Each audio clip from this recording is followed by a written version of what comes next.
توی سوشال مدیا پر شده از این مسائله که خب اوورثینک یعنی چی؟ اگر شما این شکلی هستین یعنی اوورثینک هستین. من میدونم من اوورثینکم، حالا باید چی کار بکنم؟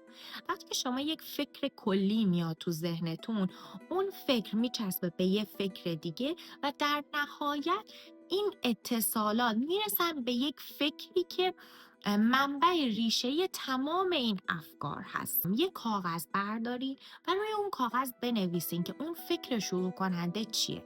مثلا من آدم ناکافی هستم. اون فکر کلی باید خرد و ریز و ریز و ریزتر بشه تا در نهایت به اون فکر ریشه‌ای برسه. من توی استوری هام براتون مثالش رو زدم برای اینکه بهتر متوجه بشین. وقتی که به اون فکر ریشه‌ای میرسین، شما الان میدونین که باید پروسه درمانتون رو از کجا شروع بکنین و وقتی که اون ریشه حل بشه، در نتیجه هیچ افکاری هم ازش زاده نمیشه.